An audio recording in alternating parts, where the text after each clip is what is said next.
Coming up, a fatal crash in Diamond, Missouri leaves almost 1,000 people without power. Plus, we're off to a quiet start this morning, but we're watching our next front that could try to change things up to kick the holiday weekend off. Details coming up. And a controversial Missouri voting bill signed into law causes concern for some, but a local clerk says otherwise. The 4 states' most watched news starts now.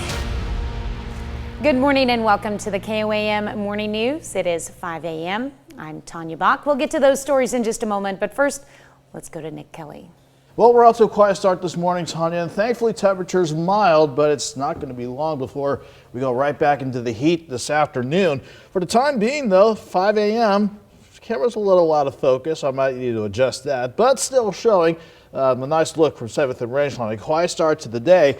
But on the Skywatch storm tracker, we actually have our front that I showed you the other day actually coming closer to the area, straight across the state of Kansas from northeast to southwest.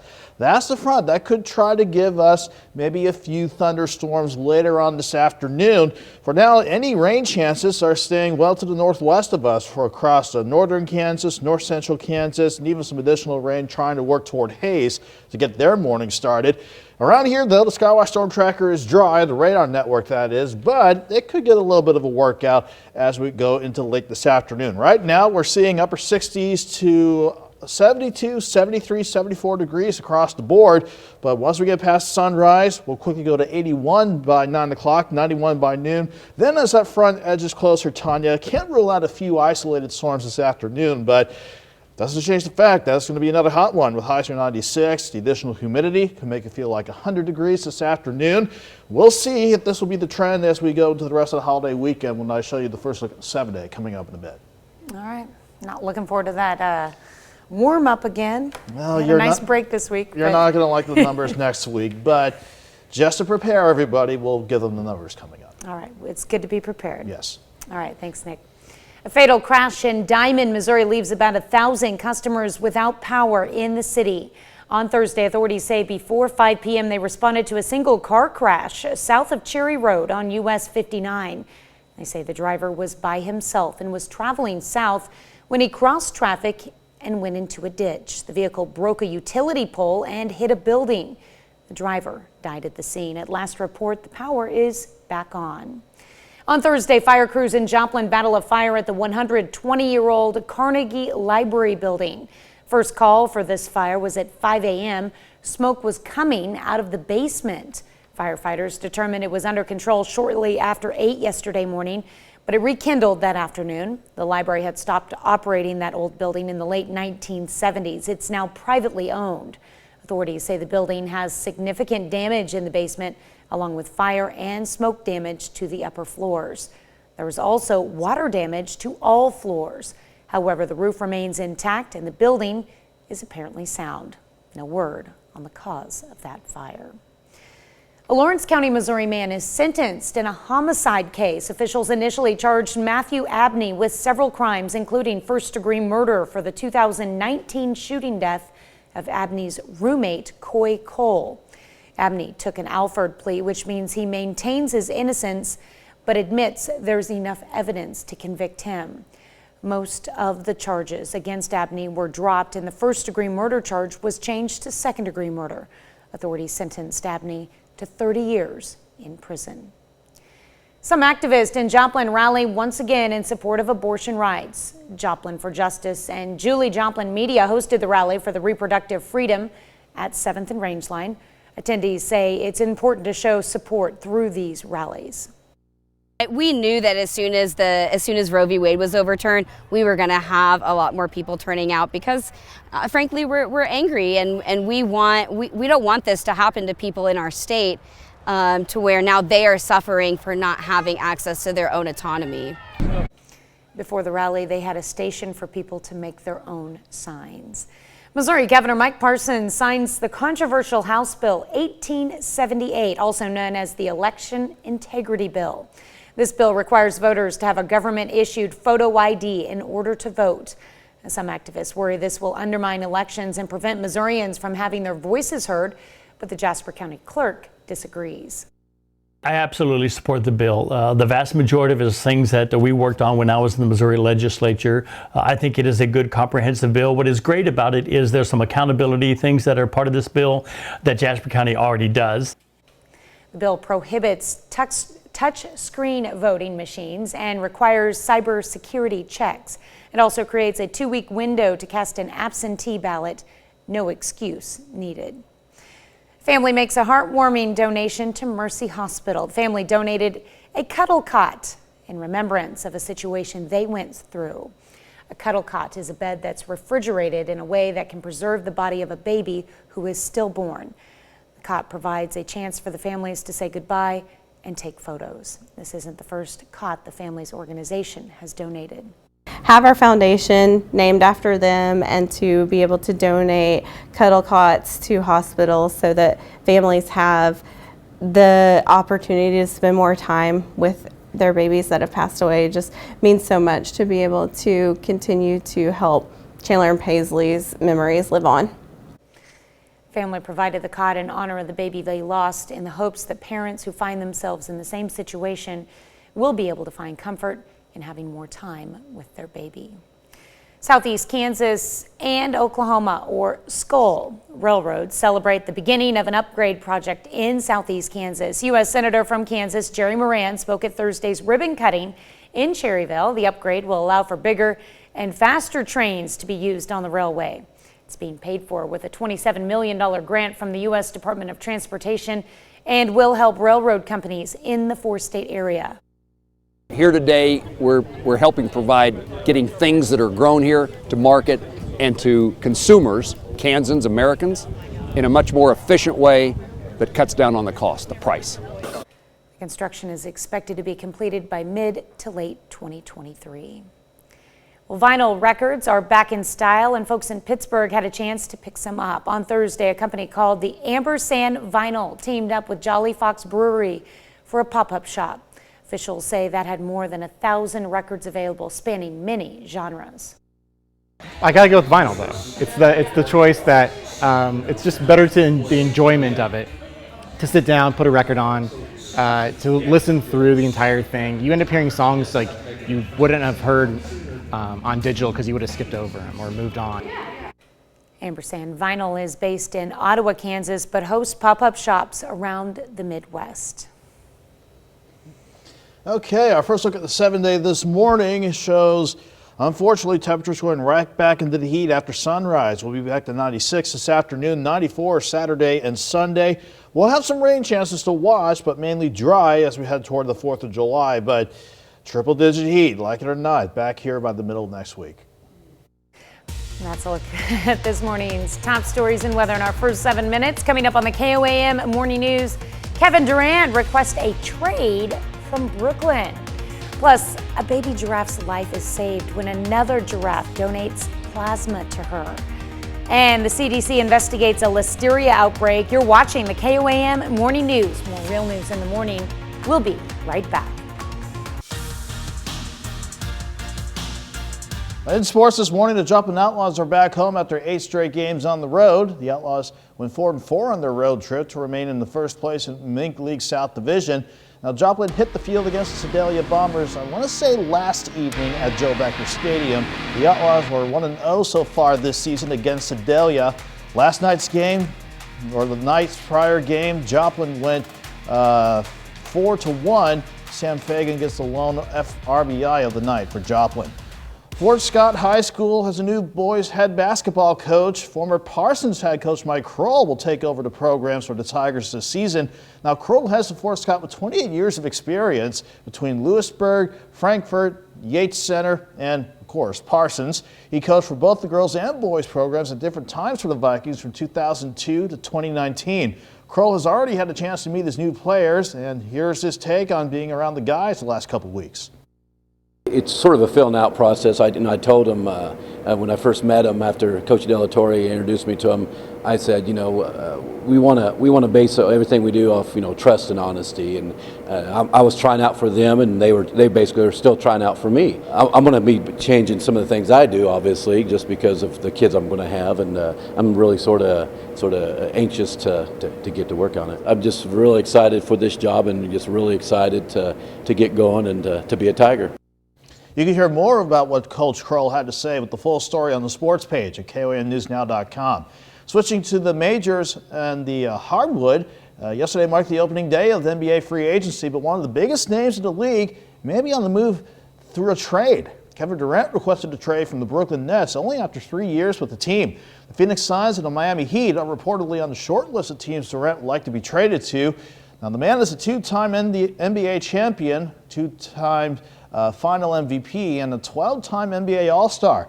But it hasn't worked in Brooklyn. They won just one playoff series in his time there, and this season they got knocked out, swept actually by the Celtics, certainly during the first round.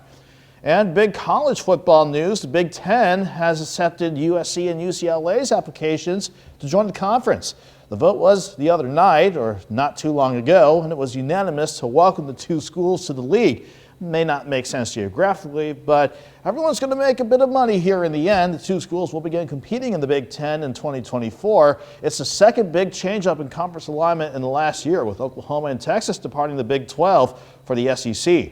Still to come, Julian Assange only has today to try and file for an appeal against his impeding U.S. extradition. But first, I will have a fresh look at your 7-day forecast when we come back. We are back checking on the forecast this morning, and we're starting it out. I didn't mean to start it out like this, but it certainly looks nice. 7th and range line. It's not sunrise yet, but it certainly is nice that we are going to see at least a nice start to the day. But I want to rewind, starting out with the surface map here, because this front that I showed you was farther to the northwest the other day, but now this is edging closer. This is what's going to try to give us at least slight chances for some afternoon isolated thunderstorms, but the bulk of the rain with the front during the overnight and the start this morning out has been locked in temporarily, at least, across the northern parts of Kansas, thinking I-70 up to the north. Around here, though, we're not seeing anything on the Skywatch storm tracker right now, but it could get a bit of a workout as we go into late this afternoon. 74 in Joplin. Clear skies up top overall, maybe a little bit of high cloud cover, but overall it's dry in Joplin and dry across much of the region. We've got upper 60s for some spots to about the lower 70s for most elsewhere.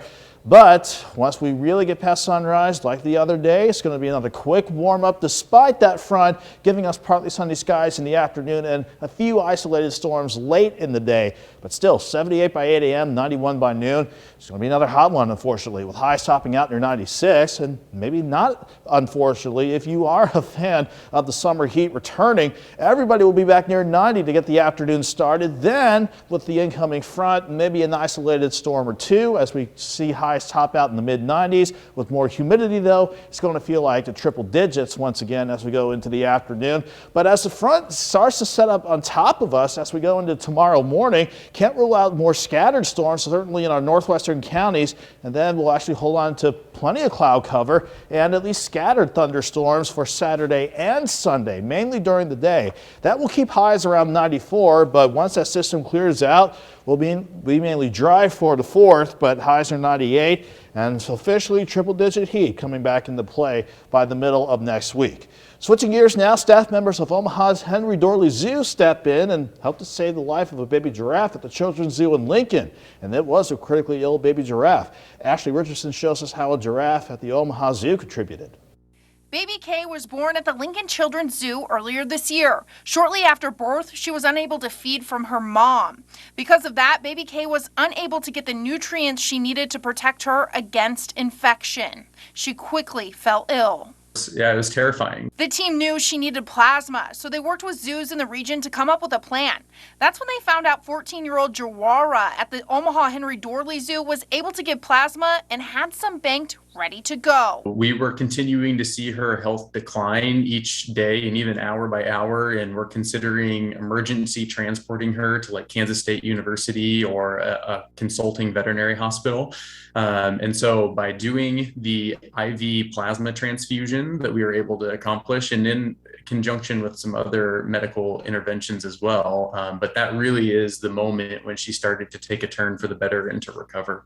Being able to get Jawara to give plasma has taken years of training. He knows how to stand still for 10 to 15 minutes at a time to be able to do it. And thanks to that hard work and training, he can now bank enough plasma to help giraffes all over North America in need. We care very much about the giraffe directly in our care. So we have a herd of 9 here at Omaha. And again, we care very much about them, but to get to contribute to kind of big picture stuff that works to save the giraffe species as a whole, that for me is very rewarding and kind of what it's all about. That's a good deal. Now, the Omaha Henry Dorley Zoo is now one of 3 zoos nationwide that's part of the giraffe plasma program. And if you're wondering, it actually doesn't hurt with the giraffe giving any plasma. So that brings us to our something to talk about this morning. Have you ever had the chance to donate plasma or blood? It's a simple yes or no question, and we certainly want to hear from you. Go to our Insta poll and vote, KOAMNewsNow.com/vote. You can also vote through the KOAM News Now app for iOS and Android. But we'll take a quick break, and Tanya will be back with Health Watch on the other side. Topping Health Watch this morning, investigators at the CDC are investigating an outbreak of listeria infections that has already claimed 1 life. The Centers for Disease Control and Prevention reports 23 people have been infected across 10 states. 1 death was reported in Illinois, and 22 people have been hospitalized.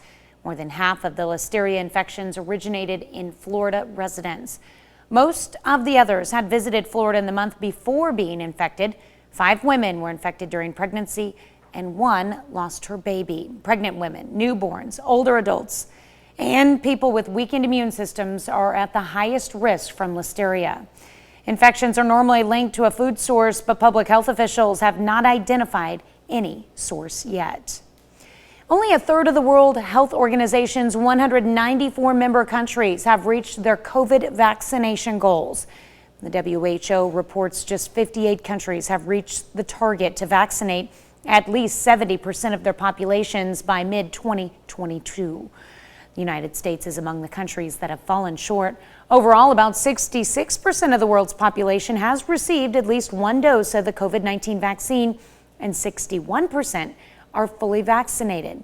A study published recently in The Lancet estimates the coronavirus vaccine prevented at least 14 million deaths globally the first year they were available.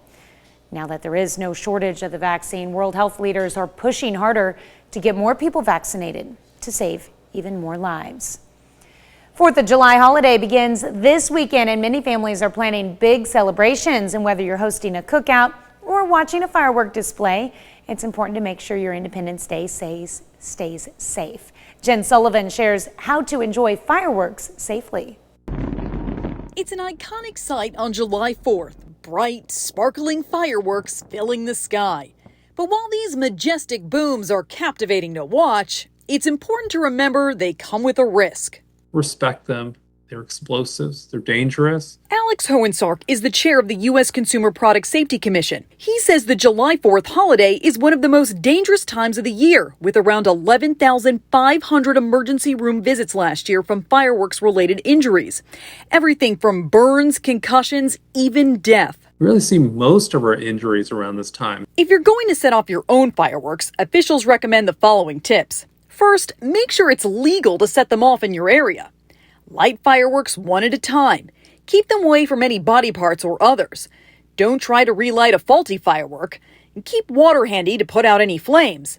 And don't ever handle fireworks while impaired. But it's not just fireworks that can cause injuries. Sparklers can be just as dangerous. Sparklers burn at 2,000 degrees, so it's like having a blowtorch in your hand. Experts say to always monitor your children and never let them handle fireworks.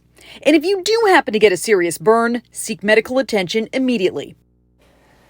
That's a look at some of today's top health stories. You're watching the KOAM Morning News. And a quick recap of your forecast before we hit the commercial break. It is going to be another hot one for today. Despite maybe a few isolated storms late this afternoon, we'll quickly go to 91 by noon. Highs near 96 with a light south breeze of 5 to 10. Slightly better rain chances, at least for scattered storms Saturday and Sunday. Still hot though with highs in the mid 90s. Then we're back to 98 on the 4th and triple digits for the middle of next week. Stick with us. More news coming up.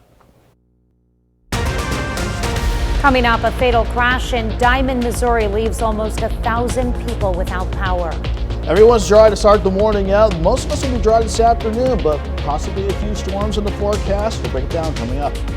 And a controversial Missouri voting bill signed into law causes concern for some, but a local clerk says otherwise. The 4 states' most watched news starts now. Good morning and welcome to the KOAM Morning News. It's now 5:30. I'm Tanya Bach. We'll get to those stories in just a moment, but first, let's go to meteorologist Nick Kelly. Well, not much to track this morning, thankfully, Tanya, other than a nice looking sunrise. Well, so technically we're about 30 minutes away from it still, but already the closer to the rising sun, we're starting to see things brighten up as we get this start of the holiday weekend underway. However, there's the front knocking on the door. Mainly, it's been tracking some rain and thunderstorms across northern parts of Kansas, mainly from I-70 up to the north. That could try to play a role in the forecast later on this afternoon with maybe an isolated storm or two, but everyone's dry on the radar network and everyone's mild, thankfully, to get this morning started. Most of us in the upper 60s to about the lower 70s. However, once we do get that sun to fully rise, it's going to be another quick warm-up despite partly sunny skies later this afternoon and maybe an isolated storm or two. I'm thinking 91 by noon and pushing highs near 96 with a light south breeze of 5 to 10. We'll see if we have any other rain chances for the holiday weekend and, unfortunately, more heat. If you're a fan of that, it'll be on the way in the extended forecast. We'll break it all down for everybody here in a few, Tanya. All right. Sounds like we got a lot to talk about. Yeah, and a lot of, well, I just don't like the numbers that I had to put down by the middle of next week, but a lot to talk about indeed, and we'll get to that later on. All right. Quite a hot topic. Yes. Oh, yes, it is. All right, thanks, Nick. Well, on Thursday, fire crews in Joplin battled a fire at the 120-year-old Carnegie Library building. First call for the fire was at 5 a.m. Smoke was coming out of the basement. Firefighters determined it was under control shortly after 8 yesterday morning, but it rekindled that afternoon. The library had stopped operating that old building in the late 1970s. It's now privately owned. Authorities say the building has significant damage in the basement, along with fire and smoke damage to the upper floors. There's also water damage to all floors. However, the roof remains intact and the building is apparently sound. No word on the cause of that fire. A fatal crash in Diamond, Missouri leaves about 1,000 customers without power in the city. On Thursday, authorities say before 5 p.m. they responded to a single car crash south of Cherry Road on US 59. And they say the driver was by himself and was traveling south when he crossed traffic and went into a ditch.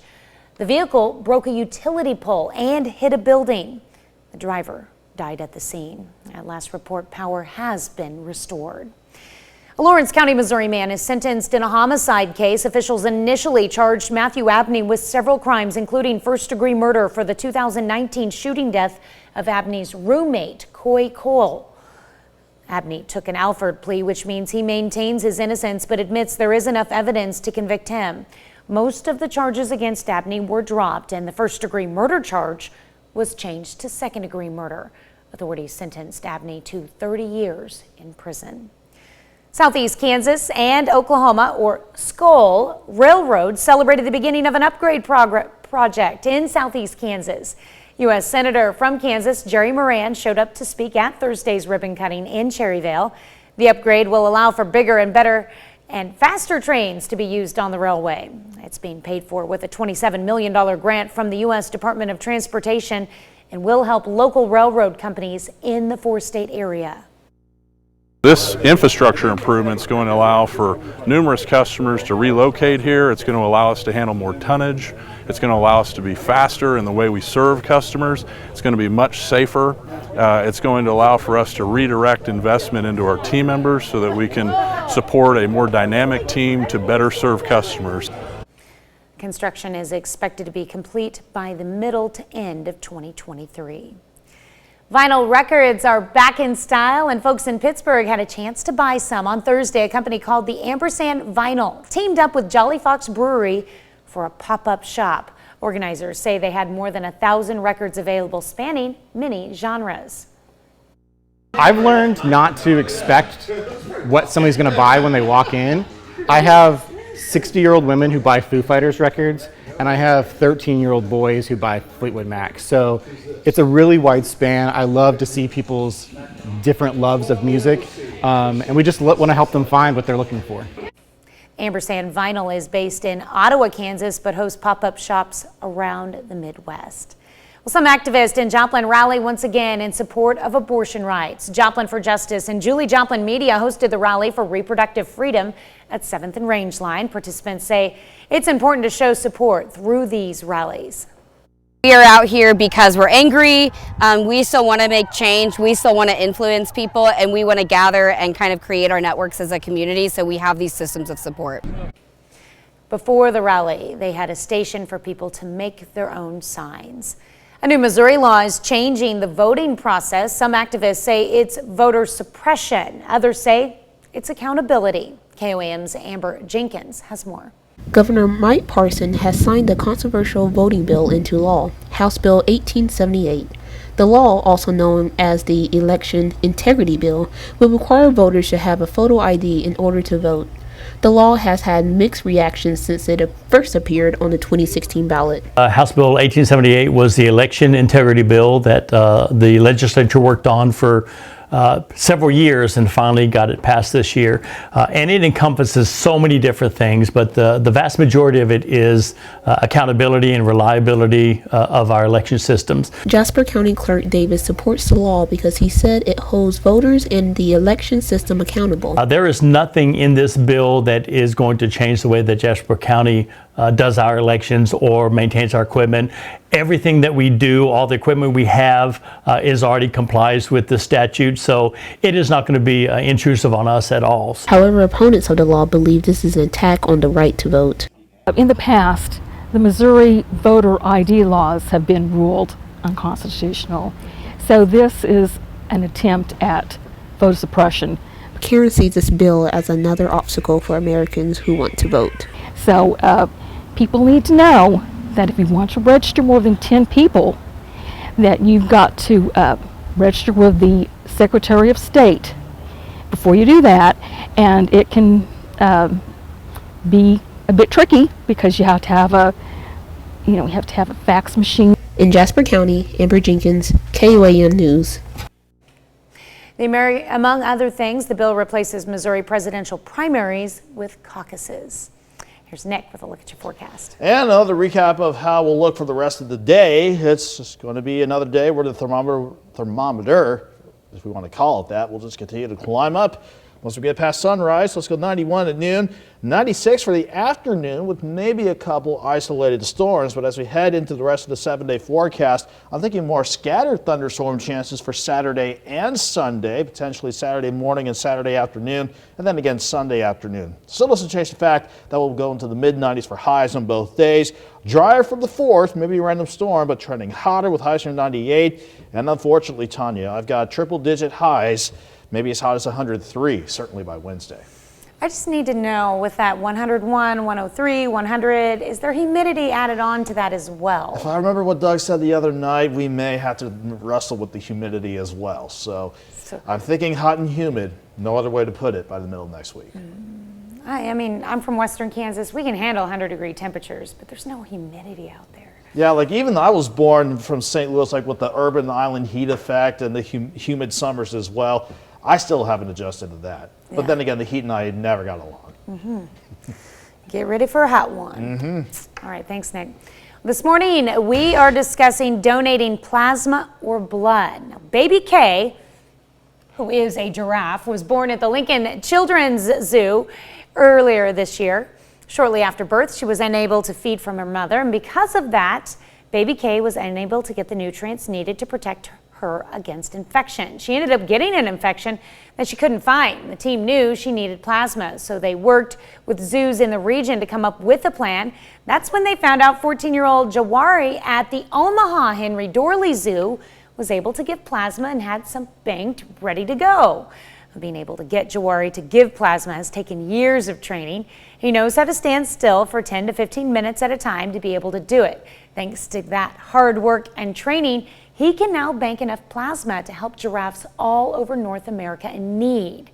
This brings us to our something to talk about. Have you ever donated plasma or blood?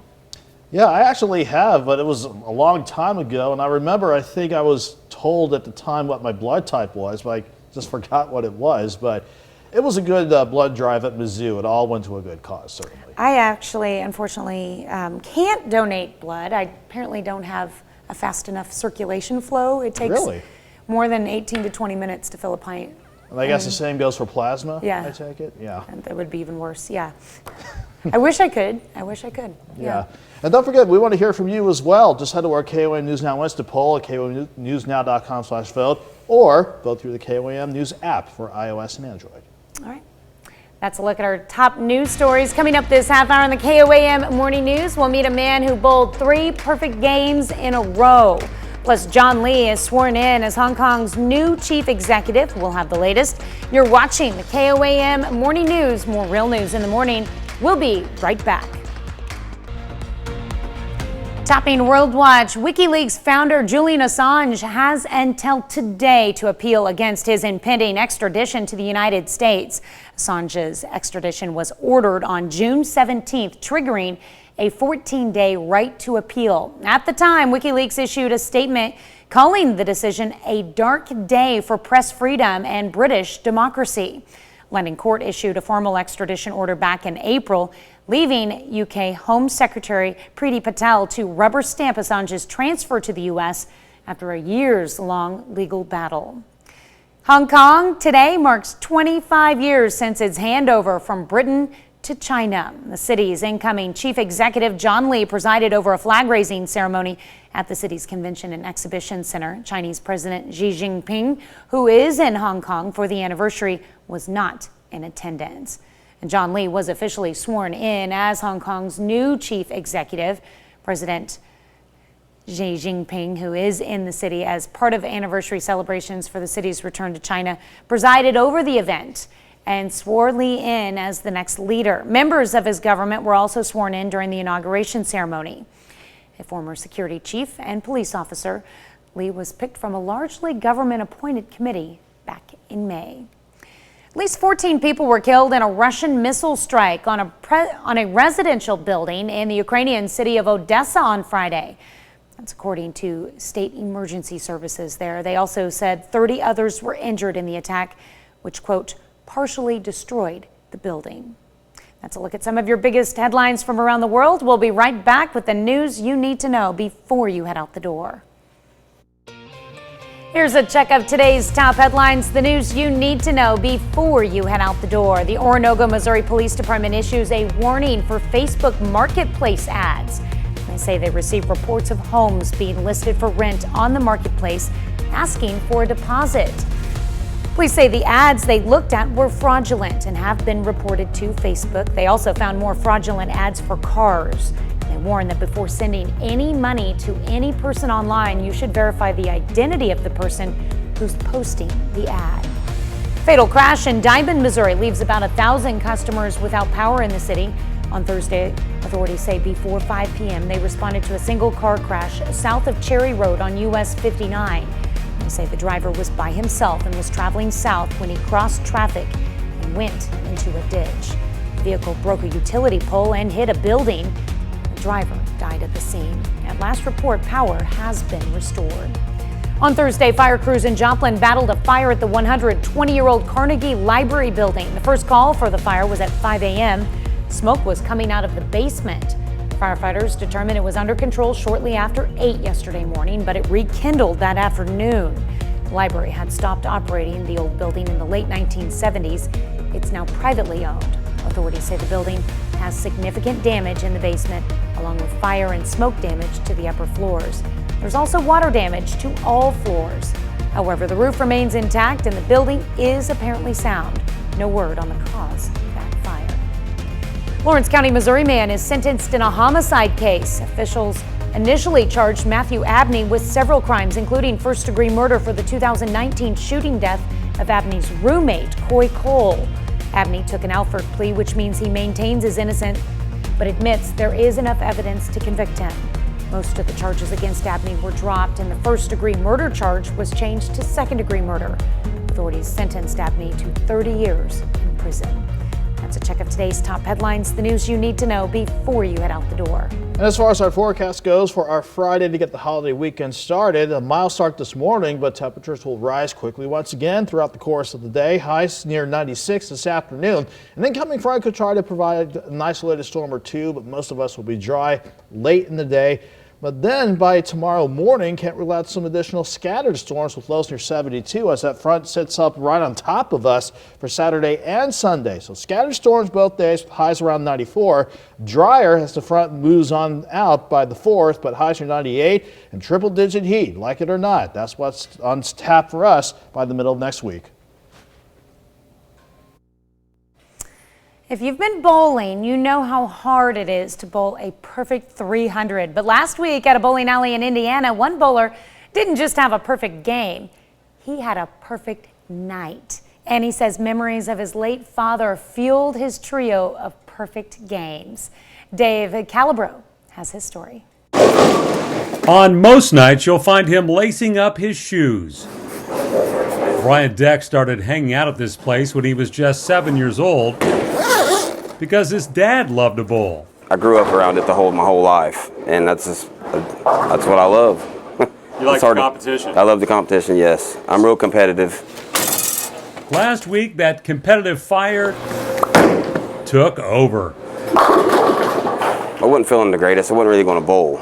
And then I went to my dad's grave like I always do and kind of sit there and talk to him for about an hour, and it was about 5:45, and I was like, I was wore out from working. I just didn't really feel like bowling. And I just felt that weird, like my dad said, just go bowl, son, do what you do best. Brian showed up after all for his Monday league, and he had several strikes during his warm-up. So right then and there, I was like, it's going to be a pretty good night.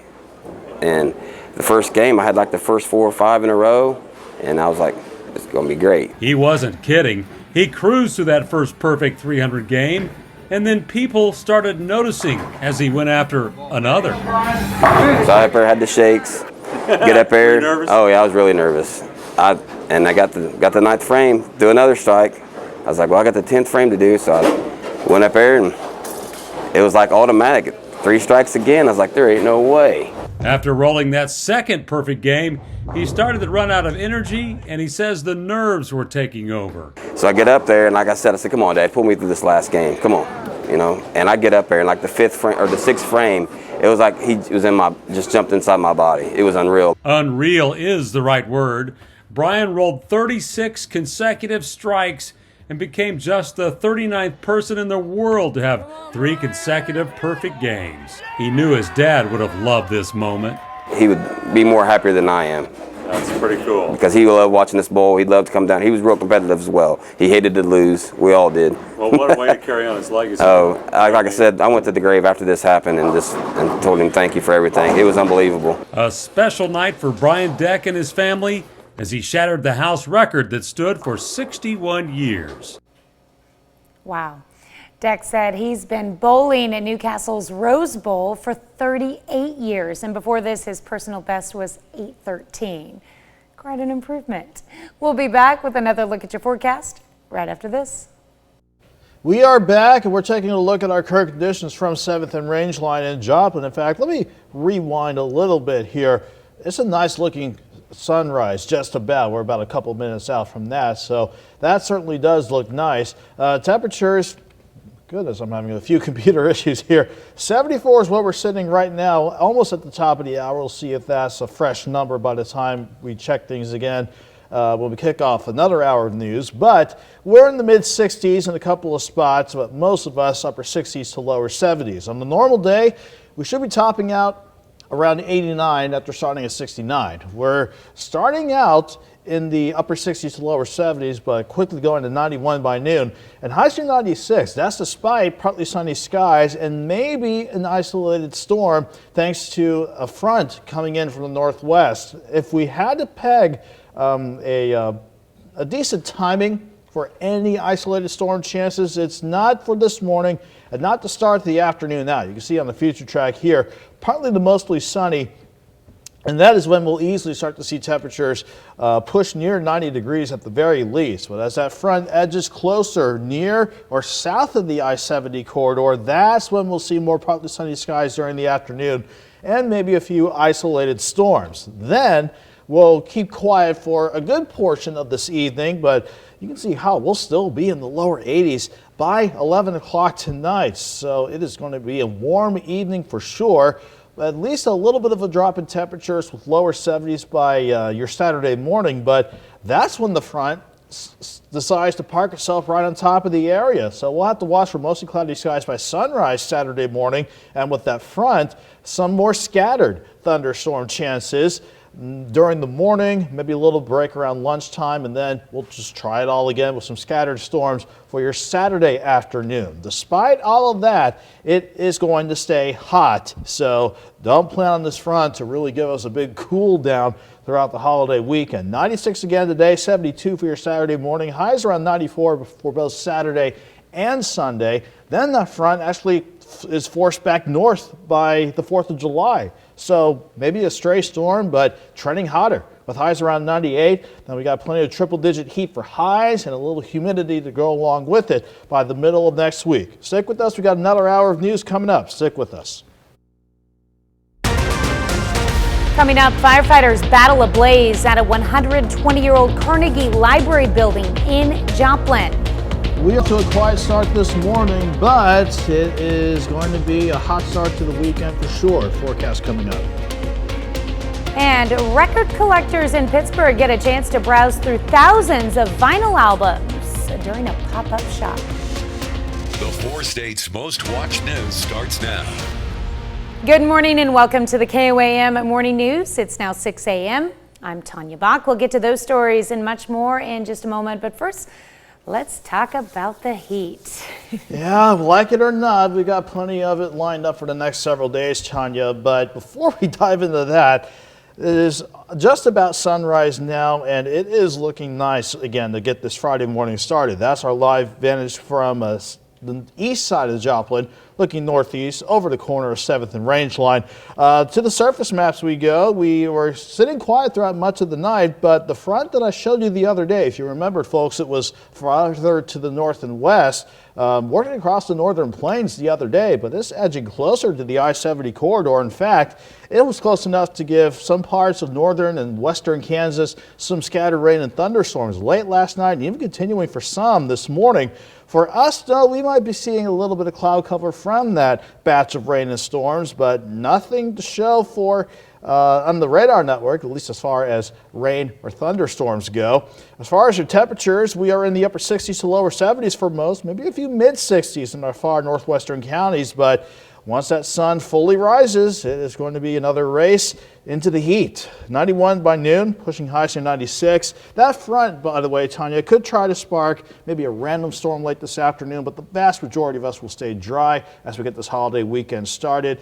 But it's going to be around for the holiday weekend. We'll see if it can provide any better rain chances for us before the heat really kicks in by the middle of next week. We'll bring it all down to 7-day coming up. All right, well, we could break it down and then actually take apart those triple degree temperatures and keep them in the double digits. Yeah, I mean, if I see something later to drop those numbers, I certainly will, but it always gives me an icky feeling whenever I have to put those numbers in the forecast. So I take no joy in putting those numbers in there. Just think we ended June on a really cool note, so that was nice. Yeah. Aside from yesterday, but then the last majority of the week though was great though. Yeah, but it can't be a July if we don't go back into the heat. So we knew at some point it would have to return. All right, thanks, Nick. Well, a fatal crash in Diamond, Missouri leaves about 1,000 customers without power in the city. On Thursday, authorities say before 5 p.m. they responded to a single car crash south of Cherry Road on US 59. They say the driver was by himself, was traveling south when he crossed traffic and went into a ditch. The vehicle broke a utility pole and hit a building. The driver died at the scene. At this time, power has been restored to the area. On Thursday, fire crews in Joplin battled a fire at the 120-year-old Carnegie Library building. The first call for the fire was at 5 a.m. Smoke was coming out of the basement. Firefighters determined it was under control shortly after 8 yesterday morning, but it rekindled that afternoon, and the library had stopped operating that old building in the late 1970s. It's now privately owned. Authorities say the building has significant damage in the basement, along with fire and smoke damage to the upper floors. There's also water damage to all floors. However, the roof remains intact and the building is apparently sound. No word on the cause of that fire. Supreme Court gives states the authority to prosecute non-tribal members who commit crimes against Native Americans on Indian territory. The decision limits the 2020 McGirt ruling that determined a large swath of eastern Oklahoma should be considered Indian territory because Congress never de-established the Creek Reservation. The decision is a victory for Republicans who were worried abortion clinics might be set up on that land to circumvent Oklahoma's strict ban. Well, after the Supreme Court's stunning reversal of Roe v. Wade, the nationwide battle over abortion rights heats up. Abortion bans are put on hold in several states, and President Biden wants to take steps aimed at making the right to an abortion federal law. Dan Lieberman reports. Roe versus Wade may be history after the Supreme Court reversed the 1973 ruling last week.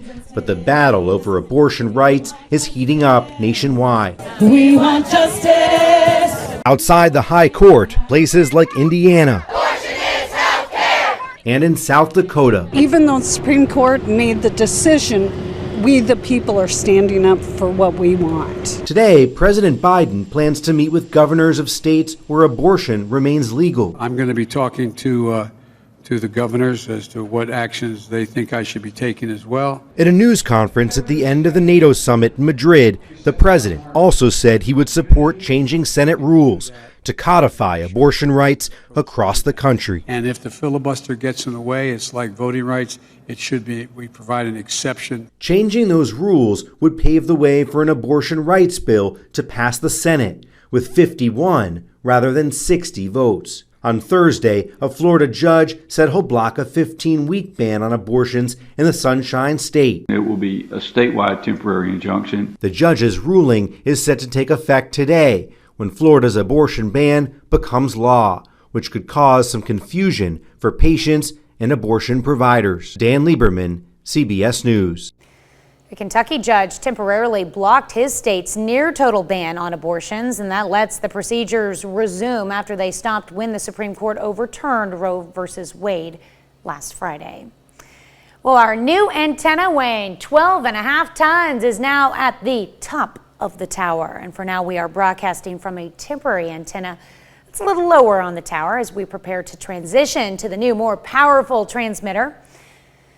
In the meantime, though, our signal might be a little glitchy for some of you, but when the project is finished, no fear, we'll be broadcasting with more power than ever before. You can check out the progress anytime on our website at koamnewsnow.com/power.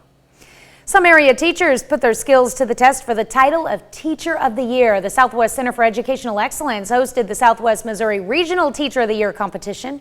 A dozen local educators took part in the competition, which involved interviews about how they teach. I have just always loved working with kids, and especially people with disabilities, and it's just something that I always wanted to do. And once I started doing it, I realized how much I actually did really want it and how much I loved it. The winners of Thursday's event will move on to compete at the state level. Vinyl records are back in style, and folks in Pittsburgh had a chance to pick some up. On Thursday, a company called the Ampersand Vinyl teamed up with Jolly Fox Brewery for a pop-up shop. Officials say that had more than 1,000 records available, spanning many genres. I gotta go with vinyl though. It's the choice that it's just better to the enjoyment of it. To sit down, put a record on, to listen through the entire thing. You end up hearing songs like you wouldn't have heard on digital because you would have skipped over them or moved on. Ampersand Vinyl is based in Ottawa, Kansas, but hosts pop-up shops around the Midwest. Put your headphones on because on this date back in 1979, the first Sony Walkman goes on sale. Oh yeah, I had a few of those. Just imagine, before the Walkman, people only had transistor radios for music portability. Yeah, because it was hard to travel with that 8-track. Sony changed all that when it introduced the portable cassette player called the Walkman. The development phase of the Walkman only took 4 months. Sony was able to take its product to market right before the crucial beginning of summer vacation for Japanese students. The initial production run of 30,000 units looked a little ambitious after 1 month of lackluster sales. Only 3,000 were sold in July of 1979. But that turned around soon enough, and the Walkman sold out of available stock before the end of August and then turned into one of Sony's greatest success stories. I know you had one of these. No, not the Walkman, but you had a CD, yeah, portable I had CD the player. Discman. It's like, especially when it tried to tout the anti-skip technology, it was amazing when it worked. But yeah, I definitely had quite a few Discmans as a kid. I played Debbie Gibson's Electric Youth album on cassette in my Walkman, like nonstop. I had what was cool is because I made a trampoline routine to one of her songs, and yes, a trampoline routine. And with the Walkman, I was able to leave it on. And Yeah, I remember my older sister and I, we would transition between Alanis Morissette, Offspring, Hootie and the Blowfish, plenty of CDs to get that Discman to work out. Mm-hmm.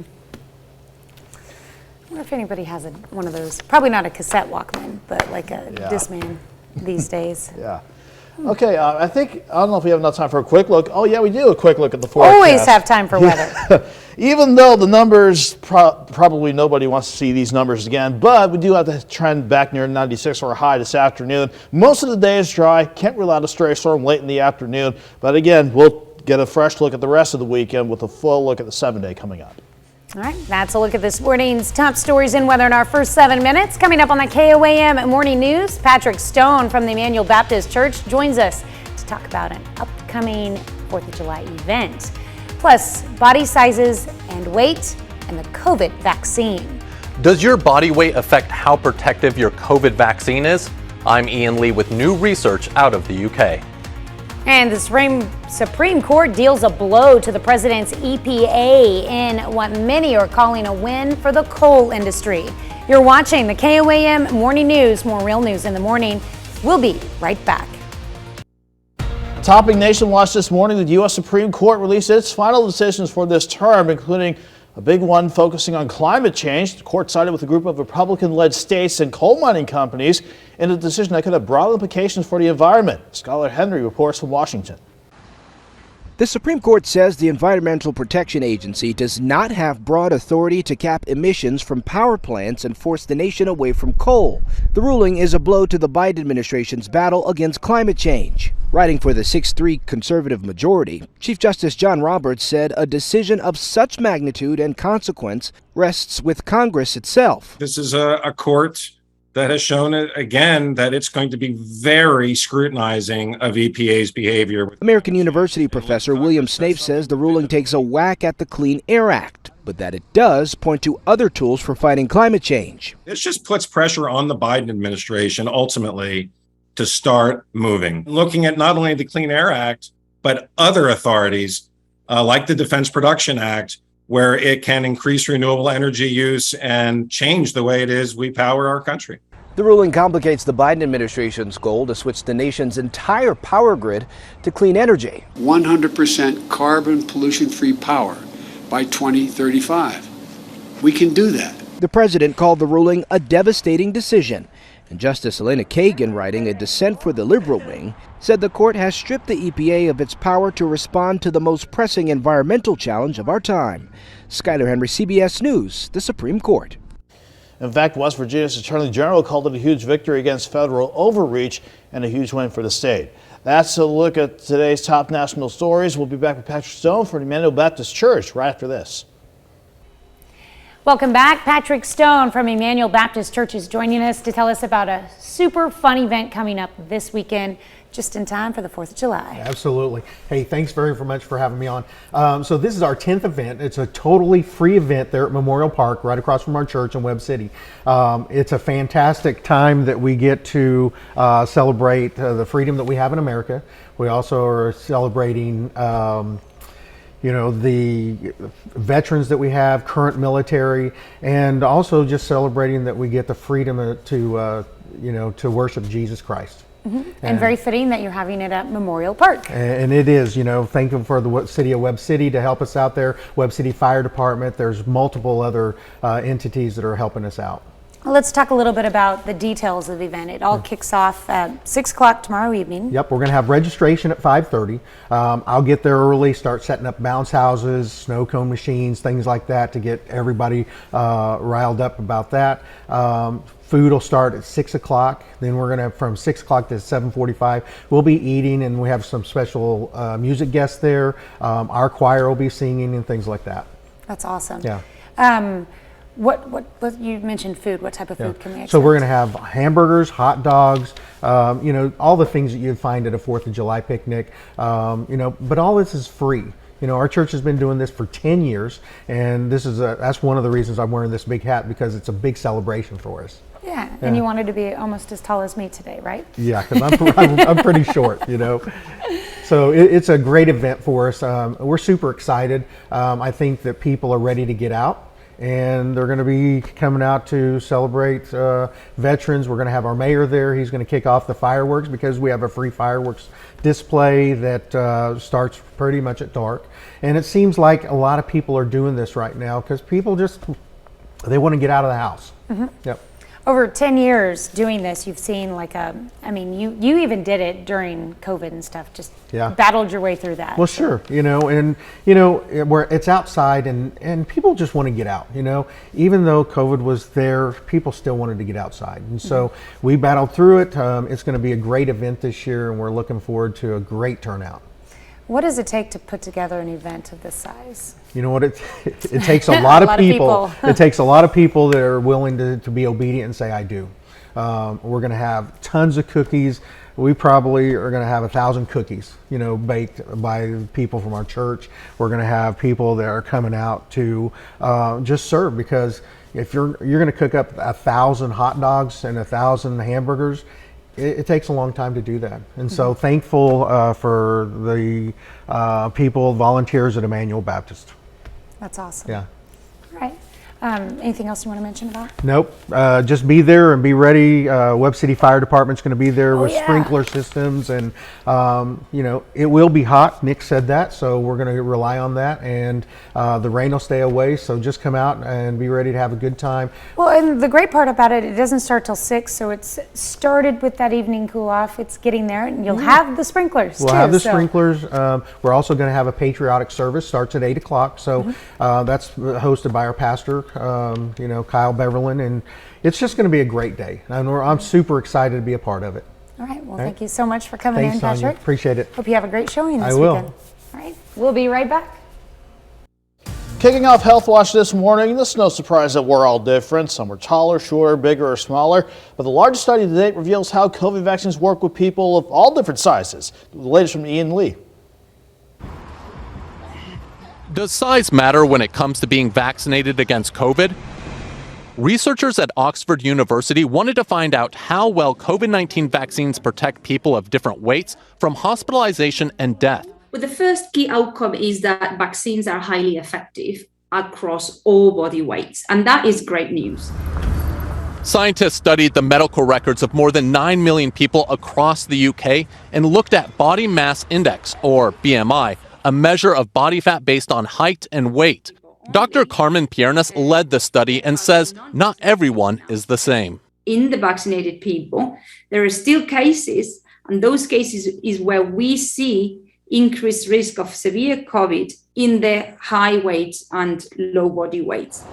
But why those groups are more affected is still a mystery. There is something going on with underweight and the overweight people in terms of their immunity, in terms of the response to their vaccines that we still don't understand very well. Researchers also discovered underweight people were less likely to get the shot, but don't know why. Dr. Piernas now hopes their findings will help governments target the most vulnerable. And for policymakers to look into perhaps thinking of different ways of prioritizing the vaccines. And for everyday folks, she offers this recommendation. The take-home messages are basically take the vaccine if you can, especially if you're underweight, and try to lose weight if you're overweight. A doctor's orders on staying healthy during the pandemic. Ian Lee, CBS News, London. Now, according to researchers, the next step is looking at the effectiveness of booster shots in people who are obese or underweight. The sight of a delicious meal has long been known to make people salivate. Scientists at the University of Basel think they figured out why that happens. They discovered that seeing food triggers an inflammatory response in the brain, prompting the pancreas to release insulin. The same response is involved in the development of type 2 diabetes. Good ventilation appears to be key to stopping the spread of the coronavirus in large public spaces. A British review of the so-called super spreader events found evidence that many of those affected were at least 6 feet away from each other. Researchers say that suggests long-distance airborne transmission of the virus occurred, which better airflow could have prevented. They noted the event studied took place before COVID-19 vaccines were available. And patients benefit when they can visit the same doctors over time. That's the conclusion of a large-scale review of UK medical practices. It also found that as people get older, they're more likely to go to a physician they've seen before, and that smaller medical practices are better at maintaining doctor-patient confidentiality. That's a look at Health Watch. We're going to switch over to our forecast now before we toss it over to a break. At the surface, we've got our cold front that is edging closer to the region. Along the journey, it has been bringing some rain and thunderstorms, mainly north of the I-70 corridor in the state of Kansas, but some of us are seeing a little bit of high cloud cover from that, certainly in our northern counties this morning. But a lot of us, we're not seeing anything on the radar network now, but as that front sets up shop close to us by later today, it could try to spark maybe a random storm or two that we'll certainly keep an eye out for. In the meantime, nice to see that sun continue to rise from 7th and range line. We're at 72 in Joplin with the south breeze at 6. The humidity is a little bit high at 78%, but we have some mid-60s in our northern communities, and then everybody else in the upper 60s to lower 70s this morning. But once that sun fully rises, even though with that front on the way, we're going to see temperatures quickly go to 78 by 8 a.m., 91 by noon, and pushing afternoon highs to about 96. And again, we're dry for the morning and to start the afternoon out, but then we're going to see maybe a random thunderstorm or two try to come into play as that front edges closer to the region. That's the same for everybody though, not just Joplin. Everyone's quiet to start the afternoon out. Then as that front edges closer, it pulls in some more humidity, allowing for partly sunny skies to return and maybe a random storm or two late in the afternoon. Then I'm expecting us to stay dry during the evening hours, but look at how we're still warm in the lower 80s at 11 o'clock tonight. Then the front parks itself on top of the region. That'll allow for mostly cloudy skies to work in overnight, maybe some scattered storms clipping our northern counties, and then we'll all have a chance to at least see hit or miss scattered storms as we go into Saturday afternoon. But despite all of that, and despite the front on top of us, you can see how temperatures, they do not want to cool down that much, even with all those factors into the forecast. That means highs will go back to 94 for Saturday. Let's do it all again Sunday with highs back near 94. The front lifts back north for the 4th of July. That's a drier part of the forecast, but that'll push highs to 98. And then we'll deal with triple-digit heat by the middle of next week. Stick with us. More news coming up. Coming up, firefighters battle a blaze at the 120-year-old Carnegie Library building in Joplin. Mild to start this morning out. The sun's rising. Looks nice, but it's going to allow for another quick warm-up today. We'll break down the forecast coming up. And record collectors in Pittsburgh get a chance to browse through thousands of vinyl albums in a pop-up shop. Good morning and welcome to the KOAM Morning News. It's now 6:30 a.m. I'm Tanya Bach. We'll get to those stories in just a moment, but first let's go to meteorologist Nick Kelly. And I don't want to just blabs, Tanya, so like everybody wants to see that nice looking shot for 7th and Range line this morning, and I don't blame them. It certainly looks nice once again to start this Friday morning out, but again, it's that rising sun ahead of an approaching front. That means we're going to warm up fast as that sun continues to rise on up. But we'll also keep an eye on this front as we head into the latter part of this coming afternoon, because while the front for now has any rain or slight thunderstorm chances across northern Kansas north of I-70, and we're not seeing anything on the radar network in our area right now, it's going to try to spark a random storm or two later this afternoon. Otherwise, temperatures, they look okay to start the day out. 631, most of us in the upper 60s to lower 70s. Then we will see the temperatures do nothing but continue to climb. 81 already by 9 a.m., pushing 91 at the noon hour, and then topping out near 96. A little bit humid today, so not only will that bring maybe an isolated storm or two, really the vast majority else will stay dry, but it'll make it feel like the triple digits again, so something to keep in mind if you have outdoor plans. And speaking of the outdoor plans, everybody wants to know how the rest of the forecast looks for the weekend, because that's pretty much what everybody has lined up. So we'll break down the rest of the holiday weekend and look at more heat by the middle of next week coming up here in a bit. Well, it's going to be hot. We're going to have to get used to it. Just be prepared. Yeah, I mean, you can't expect anything too different considering it's July now of all months. That's right. All right. Thanks, Nick. Well, on Thursday, fire crews in Joplin battled a fire at the 120-year-old Carnegie Library building. The first call for the fire was at 5 a.m. Smoke was coming out of the basement. Firefighters determined it was under control shortly after 8 yesterday morning, but it rekindled that afternoon. The library had stopped operating the old building in the late 1970s. It's now privately owned. Authorities say the building has significant damage in the basement, along with fire and smoke damage to the upper floors. There's also water damage to all the floors. However, the roof remains intact and the building is apparently sound. No word on the cause of that fire. Lawrence County, Missouri man learns his fate in a homicide case. Officials initially charged Matthew Abney with several crimes, including first-degree murder for the 2019 shooting death of Abney's roommate, Coy Cole. Abney took an Alford plea, which means he maintains his innocence, but admits there is enough evidence to convict him. Most of the charges against Abney were dropped, and the first-degree murder charge was changed to second-degree murder. Authorities sentenced Abney to 30 years in prison.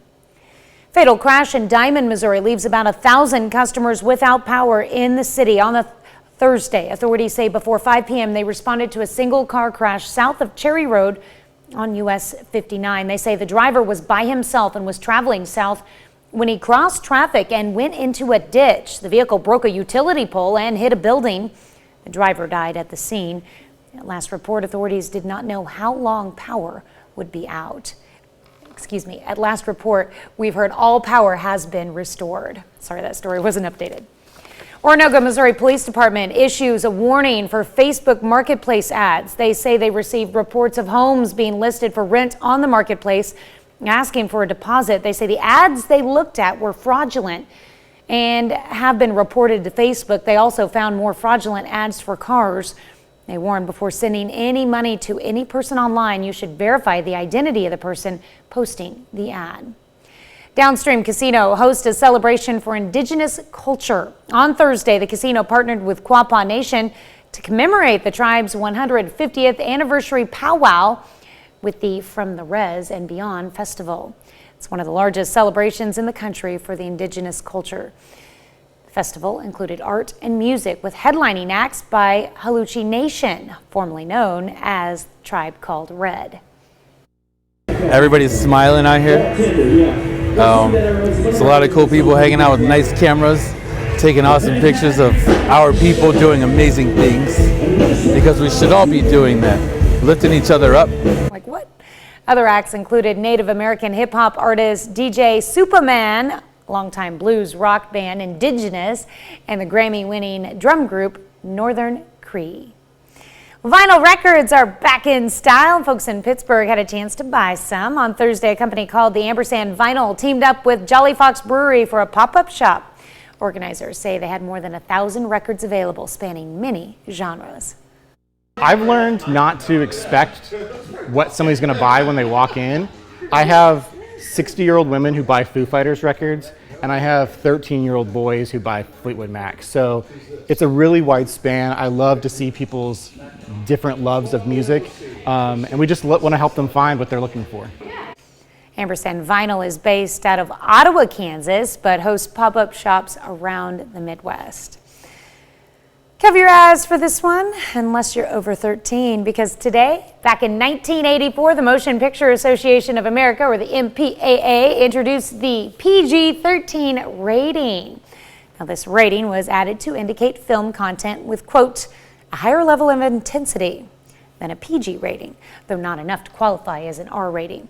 According to the MPAA, the content of a PG-13 film may be inappropriate for children under 13 years old and may contain very strong language, nudity, though non-explicit, strong, mildly bloody violence, or mild drug content. On August 10th, 1984, the action film Red Dawn, starring Patrick Swayze and Charlie Sheen, became the first ever PG-13 movie to be released in theaters. I think that rating was really just for parents, because like when you go to the theaters, the only one they like made sure that you were with an adult was if it was an R-rated movie. Yeah, it's amazing how we're just going back to the past talking about the PG-13 ratings, and I can't help but think back to that story about the pop-up vinyl shop. Just amazing how younger generations are still picking up albums from groups like Fleetwood Mac. That's pretty awesome. Yeah, I'd pick up some like 80s love ballads or something like that. No, actually, I have a lot of modern records right now. That's not bad, though. Yeah. I'm trying to think my most recent purchase. Oh, I'm blanking on it. I mean, last year I bought a Taylor Swift album. She's putting all hers out on records now, so. Well, I'll tell you what, I'll let you ponder on that. You can fill us in later if you think of it. But quick look at the 7-day. Has the saying hot through the holiday weekend no matter what. 96 today, maybe a few random storms late this afternoon. Scattered storms Saturday, Sunday. Not all day washouts, mind you, but something we'll watch. Drier for the 4th, but high to 98. And unfortunately, 100, if not a little above it, starting next Tuesday. Carrie Underwood's Greatest Hits has 4 records in one. Carrie Underwood's set. good. Oh, She's yeah. amazing. It's good. Every single, obviously it's her greatest hits. Yeah. So cracks me up that like she's such a young artist too, but she's been around long enough to have that many greatest hits. It's amazing. Yeah, for sure. All right. That's a look at our top news stories coming up this half hour in the KOAM Morning News. It's time to hit the road for the holiday. If you're hitting the road this 4th of July weekend, expect company, a lot of it. I'm Michael George with the record number of travelers driving to that holiday getaway. Plus, we'll take you to a zoo where an adult giraffe saves the life of a baby giraffe thanks to a plasma donation. That brings us to this morning's question. Have you ever donated blood or plasma? We let you weigh in. We'll be right back. In Consumer Watch this morning, Americans are packed up and ready to go. Well, almost packed up. Not all of us. With nearly 48 million people expected to travel this 4th of July holiday weekend, and a record number are hitting the road despite historically high gas prices. Michael George has more on the getaway. Americans are breaking free this Independence Day at near pre-pandemic levels. AAA predicts nearly 48 million people are traveling 50 or more miles from home this holiday weekend, up 3.7% over last year. The bigger surprise, a record 42 million people are going by car. It's going to surpass all numbers since year 2000. So we are up there, and the pent-up demand is definitely showing. That demand is enough to override consistently high gas prices, though a drop in the global price of oil helped shave about 9 cents off the average price per gallon. Some retailers are chipping in too. Sheetz lowered its prices through July 4th for 2 types of gasoline. I filled all 3 cars up today, and I'm probably going to fill them up again as whatever I have to do to keep them filled up through at least the 4th. But some are still choosing to spend the holiday at home. All anybody can afford if they want to put food on the table is to just stay home. Simple as that. If you are traveling by car, experts suggest saving in other ways, like bringing food, ride sharing, or splitting expenses with another family. It may be a tougher go for air travelers. We're expecting to have some troubles. We'll just roll with the punches. Kind of expect the worst and hope for the best. Tickets are pricey, cancellations are common, and staffing is short.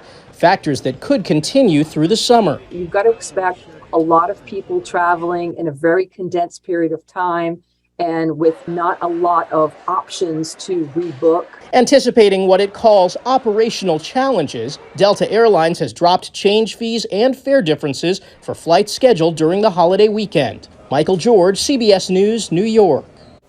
AAA says the top travel destinations include fun and sun locations, why not, Disney and national parks. Alaska is having its first travel season in 3 years. That's it for Consumer Watch. Let's go over to Nick for our Something to Talk About. We're talking about donating plasma or blood, Tanya. In fact, baby Kay, a giraffe, was born at the Lincoln Children's Zoo earlier this year, but shortly after birth, she was unable to feed from her mother. Because of that, baby Kay was unable to get the nutrients needed to protect her against infection, but she ended up getting an infection that she couldn't fight. The team knew she needed plasma, so they worked with zoos in the region to come up with a plan, and that's when they found out 14-year-old Jawara at the Omaha Henry Dorley Zoo was able to give plasma and had some banked ready to go. Being able to get Jawara to give plasma took years of training, though. He knows how to stand still for 10 to 15 minutes at a time to be able to do it. And thanks to that hard work and training, he can now bank enough plasma to help giraffes all over North America that need it. This brings us to our Something to Talk About this morning. Have you ever donated plasma or blood? I have with blood, I haven't with plasma, and actually the yeses barely have the edge with 55% of the vote tally so far. You continue to chime in. We want to hear from you. KOAMNewsNow.com/vote to vote in the Insta poll, or you can do the same with the KOAM News Now app for iOS and Android. But first, let's check in with the mothership to see what's coming up on CBS Mornings. Hello to you, I'm Gail King. Coming up on CBS Mornings, Stranger Things star, that's David Harbour, talks with Anthony Mason about the conclusion of the hit series Fourth Season. It's a hit. That's coming right up on CBS Mornings. We take this time to honor today's four-state hero, Wayne Workman. Corporal Workman served in the Army from 1951 to 1953. He served in Korea with the 31st Infantry, 7th Division, Company M. He was wounded on Hill 598 during his service. A native of Liberal, Missouri, we thank you. Today's four-state hero, Wayne Workman. All right, we're kicking up both birthdays. How about birthdays? Yeah, for today and Saturday. First off, Sydney Meringue out of Weir, Kansas. Happy 12th to you, Miss Sydney. All right, Elizabeth Melvin turning 17 years old this year. Elizabeth is celebrating in Reeds, Missouri. We hop back over to I'm sorry. No, you're fine. A belated birthday wish to Miss Elizabeth. I can't forget that. Happy birthday, Miss Elizabeth. Now over to Columbus. Happy 23rd to Nate Thomas. Happy birthday, Nate. He's got the right idea. Chilling on the water. That's the place to be. All right, and we've got a 37th birthday celebration for Justin Hancock in Sheldon, Missouri, with extra love coming from Mom this year. All right, we continue on to Miss Ruby Wright, 90 years young, out of Columbus, Kansas. Happy birthday, Miss Ruby. All right, Nadine Kaiser turning 92 years old, looking lovely in that picture, Miss Nadine, in Ellsmore, Kansas. All right, we are moving on. We have out of Parsons, Virginia Sanchez, turning 50 this go around. Happy birthday. We have Diana Baker out of Iola with love from the family, celebrating her 68th birthday this year. We also have Bill Punch out of Neosho, turning 66 this go around, Tanya. And down in Miami, Doyle Schroyer, happy birthday to you. A couple of anniversaries to announce. We've got Don and Ellie Walburn celebrating 60 years together. That's a big one in Humboldt, Kansas. And Rick and Carolyn Norton are celebrating, hey, our buddy Rick, celebrating their 41st anniversary there in Pittsburgh. And last but not least, Sean Cantrell with love from the family out of Yates Center, turning 53. Happy birthday, Sean.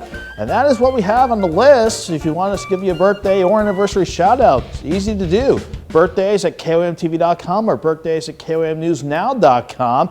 And that's not all that you can do as far as online and birthdays go, right, Tanya? That's right. You can be a part of the KOAM Birthday Club. All you have to do is go to our website and sign up. And once you do, you'll get special deals from local businesses. Go to KOAMNewsNow.com and sign up for the KOAM Birthday Club today. today. All right, one last look at the forecast before we head to another commercial break, at least a breakdown of how things are looking setup-wise. We've got the surface, a front coming across northern parts of Kansas. That's what also brought in some rain and some thunderstorms along the north of I-70 late last night, very early this morning. None of that reaching us yet, but we have seen some clouds try to filter in as well, but nothing on the radar now. Might be a slightly different story by later this afternoon, though, but we're all looking dry and nice to start the day out. 72 in Joplin with the south breeze at 6.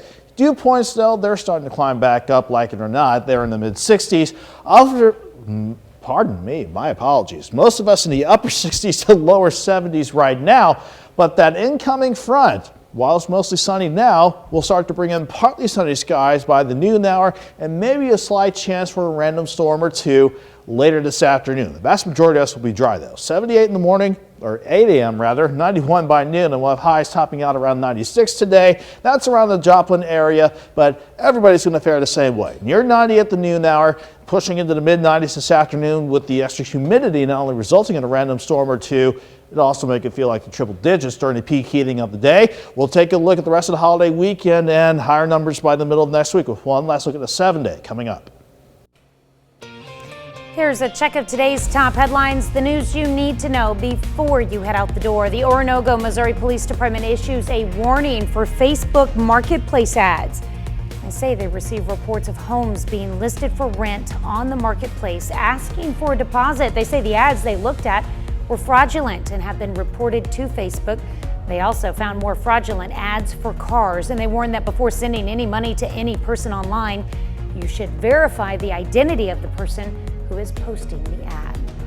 Fatal crash in Diamond, Missouri leaves about 1,000 customers without power in the city on Thursday. Authorities say before 5 p.m. they responded to a single car crash south of Cherry Road on US 59. They say the driver was by himself, was traveling south when he crossed traffic and went into a ditch. The vehicle broke a utility pole and hit a building. The driver died at the scene. At last report, power has been restored. On Thursday, fire crews in Joplin battled a fire at the 120-year-old Carnegie Library building. First call for the fire was at 5 a.m. Smoke was coming out of the basement. Firefighters determined it was under control shortly after 8 yesterday morning, but it rekindled that afternoon. The library had stopped operating the old building in the late 1970s. It's now privately owned. Authorities say the building has significant damage in the basement, along with fire and smoke damage to the upper floors. There's also water damage to all floors. However, the roof remains intact and the building is apparently sound. No word on the cause of the fire. Lawrence County, Missouri man is sentenced in a homicide case. Officials initially charged Matthew Abney with several crimes, including first-degree murder for the 2019 shooting death of Abney's roommate, Coy Cole. Abney took an Alford plea, which means he maintains his innocence, but admits there is enough evidence to convict him. Most of the charges against Abney were dropped, and the first-degree murder charge was changed to second-degree murder. Authorities sentenced Abney to 30 years in prison. That's a check of today's top headlines, the news you need to know before you head out the door. And as I promised, well, let's look at the 7-day forecast. Has us pushing into the mid-90s again for today, tomorrow, and Sunday. Maybe a few isolated storms late this afternoon, scattered storms Saturday and Sunday, but not all-day washout rain chances, hit-and-miss storms. That's what we'll be expecting. And then drier for the 4th, but highs near 98. Drier by the middle of next week, but unfortunately hotter, Tanya, with highs back either at or slightly over 100 degrees. Right, well, maybe those scattered storms will give us just a little relief. It certainly will. If we can get some of the downpours out of there, that will bring at least a little bit of relief for some. All right, thanks, Nick. Well, coming up today at noon, we're making chilled beef up summer salad in the Mr. Food Test Kitchen. That sounds pretty good. But in the meantime, the morning news will continue right here with CBS Mornings up next, with millions of Americans planning to take a trip this holiday weekend. What you may need to know about 4th of July travel this go around. Or you can switch on over with us on Fox 14, where your only local morning news continues. And this morning, the future of 4th of July celebrations may feature drones instead of fireworks. We'll explain. Plus, we'll be the man who bowled 3 perfect games in a row. The best I could do was 150, so he's definitely got me beat hands down pat. Well, that'll wrap things up for now, folks. We'll see you back here Monday morning And we'll see you today at noon